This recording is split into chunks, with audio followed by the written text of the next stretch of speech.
Welcome back to another tutorial video. In this tutorial, I'll be showing you how to make some fall damage with the new player get his jumping chip. To start off, we're just gonna type jumping in here and get the new jumping chip. Just to remind you, the room needs to be in beta. To put it in beta, you go to this room, settings, and scroll all the way down to this. Do not enable this. Just enable the Creative Tools beta. And there you go. Now, once you get your player is jumping or falling chip, go ahead and spawn that in. You can keep this local player. Local player will affect all the players. So if you just keep it local player, it's going to affect everyone. So first of all, what we're going to do is, let's build a wall first that we can fall down. I'll be right back once I'm done building this wall. So first what we're going to do is we are going to get a if chip. Gonna get an if chip. So type in if and place it right next to it. And this if chip will change the true whenever you're jumping or falling down. Whenever you're standing still, it's false, or whenever you're flying, it's false. So know that when you're flying, this won't activate. Next, we're going to get a event receiver. And the event receiver will be a 30 hertz a second event receiver.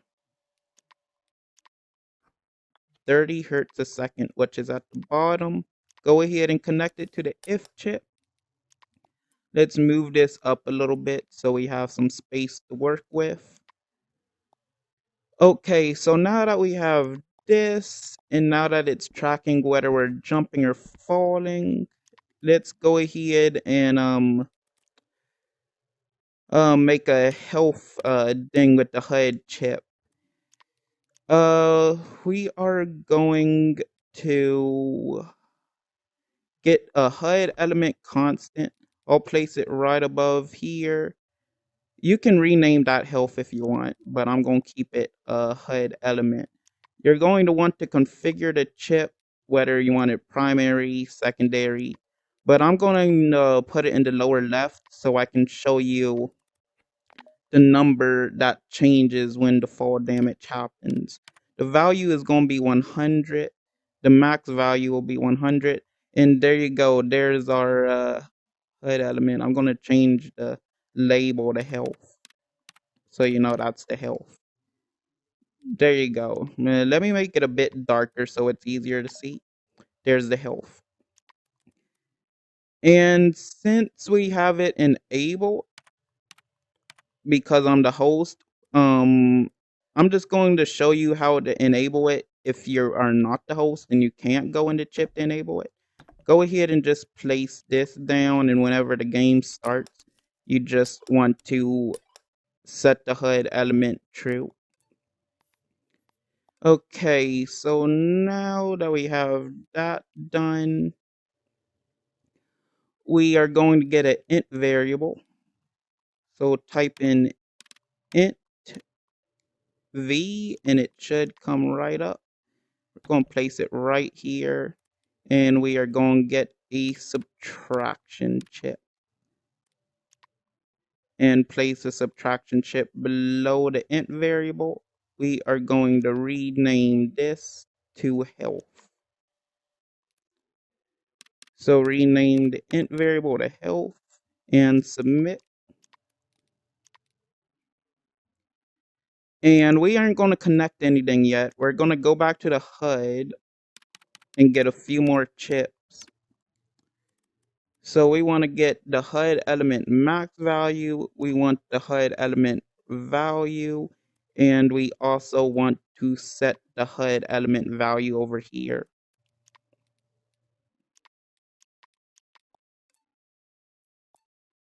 Okay, let me disconnect that. And we're just going to connect all these to the HUD.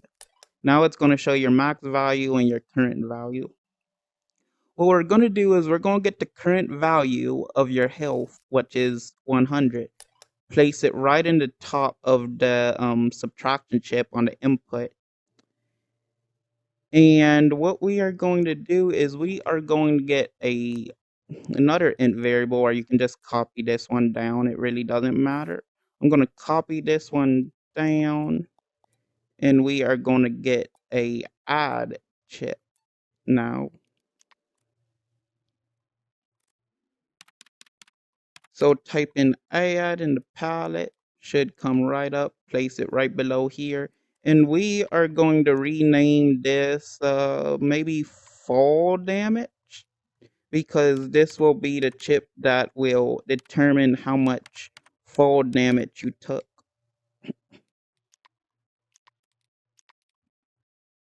Now that we have that chip, we are going to connect it like this, and we're going to add it by 1.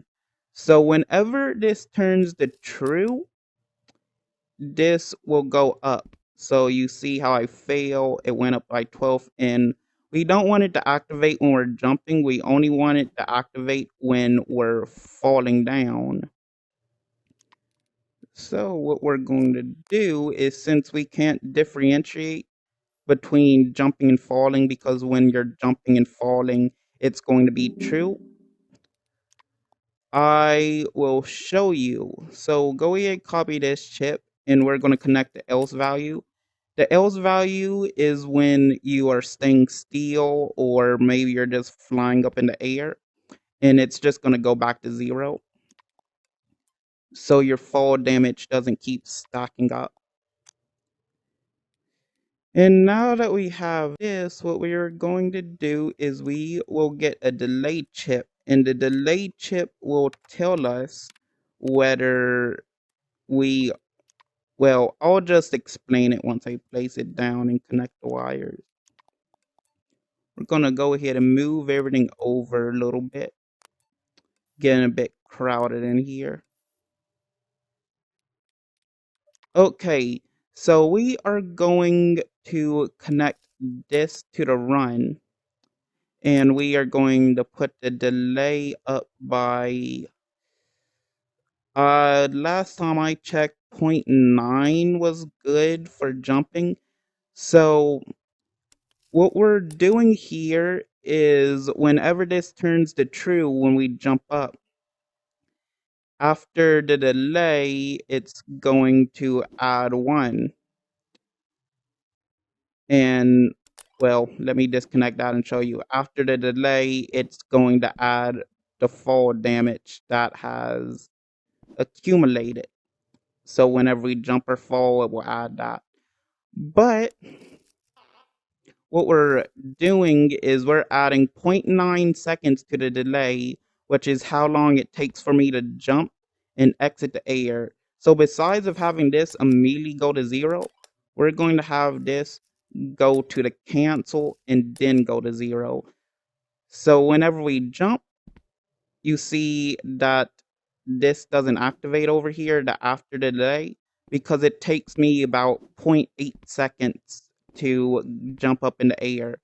But you see, if we fall down enough, like let me go up here and fall, that was more than 0.9 seconds. I mean, yeah, that was more than 0.9 seconds.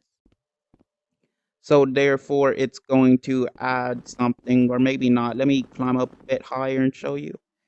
Now that I fall down for a few seconds, yeah, it adds 5 because that was longer than 0.9.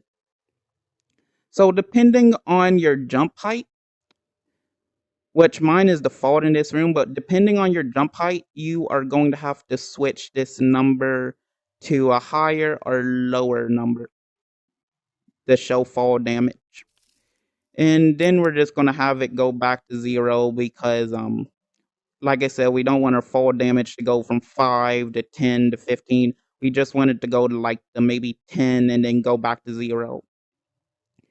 And now that we have that, let's go ahead and mess with this now. We connected this, which takes our health value right here, 100. And since this adds the fall damage, we're going to take the output here and connect it to this. So let's say I fall down from a huge height. It's going to add 1 after that 0.9 second delay. Oh, it didn't subtract because I didn't have this connected. What you want to do is you want to connect this, the output of the subtract, to the input of the health, connect this to the set HUD element, and we are actually going to take this cancel on the delay, put this up here, and then after it sets your HUD element, the fall damage will go back to 0. That way, it will also show you the health. So now if I fall down, it shows that a lot of damage has happened. And yeah, it's not much. If you want it to count up faster, you can always change this number. Like maybe you want the fall damage to go up by 3. Just know that if you add a lot to the number, the fall damage will go up by quite a lot. Like now, if I fall down, you see it goes all the way down to 34. So you might want to just keep this at 1 or 2. And if this video gets I'm not going yeah, if this video gets about, I don't know, 10 likes, maybe I'll show you how to turn a int variable into a float variable and vice versa. So if you are trying to get an int variable or a float variable, there you go. But yeah, that is how you do fall damage in Rec Room. If you liked the video, like, comment, subscribe, and I will see you in the next video.